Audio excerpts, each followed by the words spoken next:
ano ang una nyong binabasa? Maganda rin po ang Kojic soap, of course, if gusto po nating magpaputi. Pangatlong tube ko na to, no? So, wala namang amoy yung ano ko, no? Kita ko lang to sa TikTok, pero alam niyo, effective.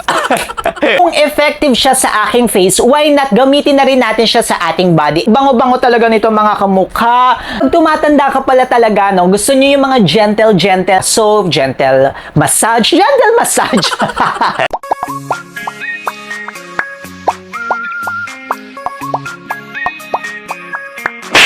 Hi mga kamukha!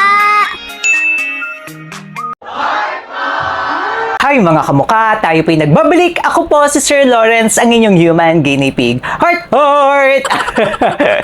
Very fresh talaga ang aurahan natin. Gustong-gusto ko yung hairstyle ko, mga kamukha. Na i-document natin yung journey natin sa ating buhok. Pero for today's video, ang ating pag-uusapan ay ang ligo routine ni Sir Lawrence ngayong 2023. Ang malaking tanong dyan, ano ang una nyong binabasa?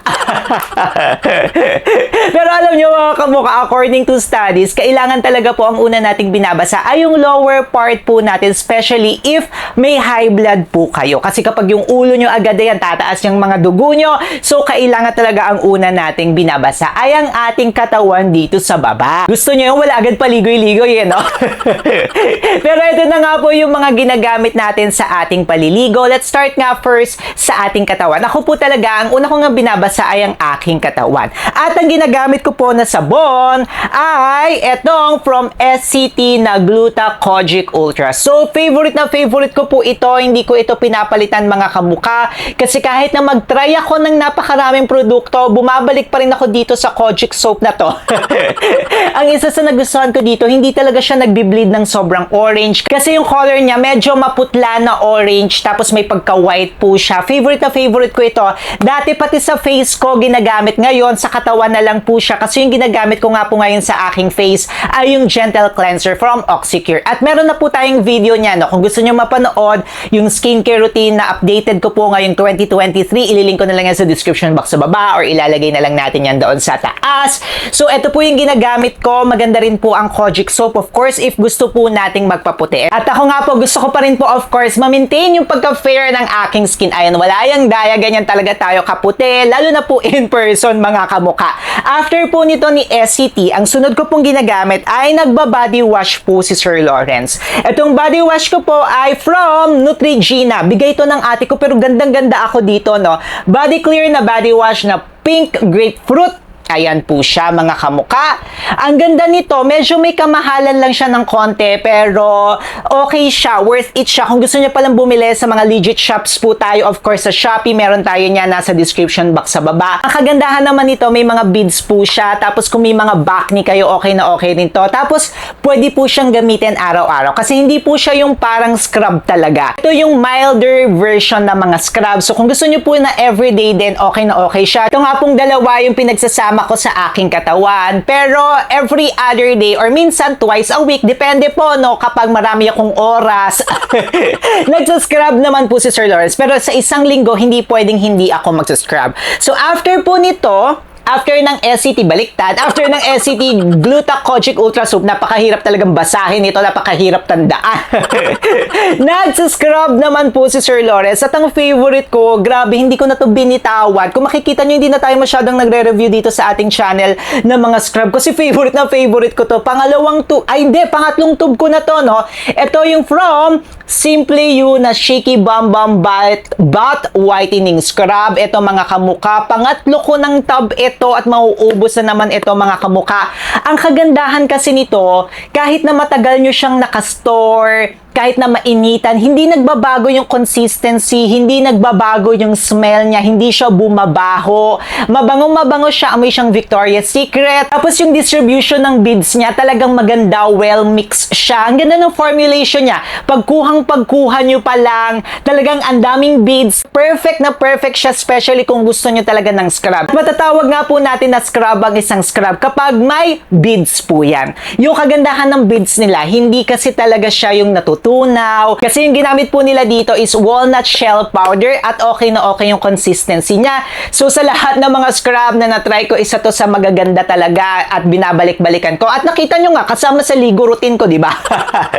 Sa pang-ibaba naman, mga kamuka, of course, kailangan inaalagaan din natin yung mga kababaan natin. Diyan, kababaan talaga. Kailangan inaalagaan natin yan. Sa dami ko nang natatry, mga kamuka, ito talaga yung naging favorite ko na pangdyaan sa baba natin. Ay, alam nyo na yung mga kababaan natin dyan. Walang iba kundi ang Freshman na masculine wash. Ang laki na nung binili ko, di ba?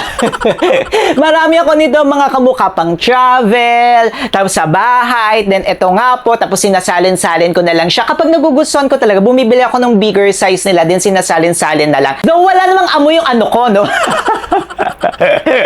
Pero nakaka-fresh talaga kapag gumagamit ito. Ang lamig niya, talagang nakaka-fresh, pati sa feeling, nakakataas ng confidence. Kaya kung ako sa inyo, ayan, sa mga kalalakihan natin, if you are looking for a masculine wash, eto na po siya, no? Kasi yung iba, hindi pwede natin gamitin lang basta-basta dyan down there. Mga specific product talaga na meant for that. And isa na nga po itong si Freshman. Wala pong sponsor dito, mga kamukha. Sana nga may nag-sponsor sa atin, di ba?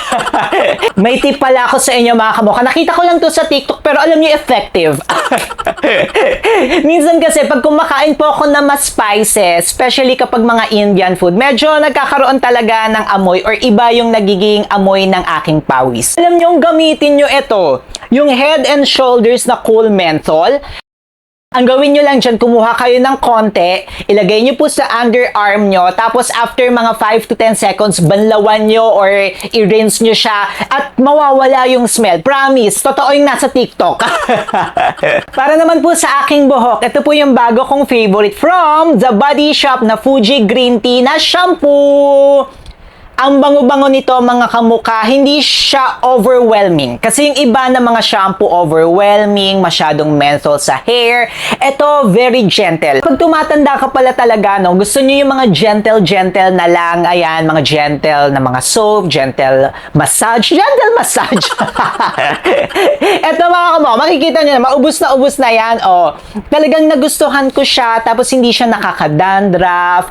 Okay siya sa aking hair. Hindi rin naman siya yung parang matigas sa aking buhok. Sa person nga rin po na gumagamit ng wax, tapos gumagamit pa ako ng powder sa hair para magkaroon ng volume, natatanggal niya talaga. Tapos, mga isang banlawan lang or dalawa lang na banlawan, tanggal na tanggal niya. Kaya yan, isa sa mga favorite ko ngayon. Kung gusto niyo rin bumili, meron yan sa description box sa baba. Okay, after nga po nating maligo, ito naman yung mga ginagamit ko. Ito na! Ang una po dyan ay, of course, lotion. Sabi ko nga sa inyo kasi, mga kamuka, ang pagpapaputi, kasi si Sir Lawrence gusto ko pong magpaputi, ewan ko na lang sa inyo, no? At syempre, gusto ko pa rin alagaan yung aking skin, yung aking katawan. Kasi minsan na nga lang tayo bibigyan ng katawan, alagaan nyo na. After nga po natin na maligo, kahit nagpapaputi tayo, kailangan po natin na maglo-lotion. Ito yung favorite ko, mga kamukha na bago, no? From Lux Organics na Retinol plus Gluta Youthful Radiance na Whitening Serum Lotion. Ito po yung ginagamit natin ngayon. Alam nyo yan dito sa ating channel na favorite na natin yung retinol. Nakakaganda siya ng face natin, ng skin natin. Kaya sabi ko, kung effective siya sa aking face, why not gamitin na rin natin siya sa ating body? Eh, nakakatuwa kasi yung retinol, meron na sila niyan. At ito po ay isang serum. Ganyan siya. Maganda siya para sa skin, mga kamuka. Ito po ay isang serum lotion. Ibig sabihin, mas manipis ng konti yung kanyang consistency. Pero look at that, mga kamuka. Ang kagandahan nito is may retinol lang nga po ito. Yung retinol, maganda po siya para sa textured skin, para mabawas-bawasan or mapigilan ang pagdami ng ating wrinkles, ng ating fine lines. At maganda siya. Nakaka-renew siya ng aking skin.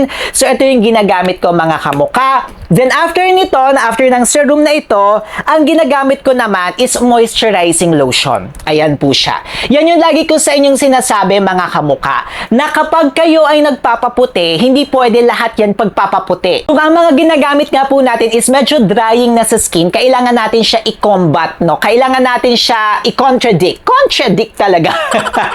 Kailangan may contradiction dyan, eh, no? Kailangan contradicting yung mga ginagamit natin. So, ito nga pong si retinol, medyo drying yan yan sa ating skin. Pero ito hindi siya nakaka-dry, in fairness naman dito. Pero of course, kailangan ko pa rin siya lagyan. So nilalagyan ko pa rin po siya nito. Ito yung sa Aveeno na Daily Moisturizing Lotion. Yes, very moisturizing. Wala po siyang scent. Unscented po siya.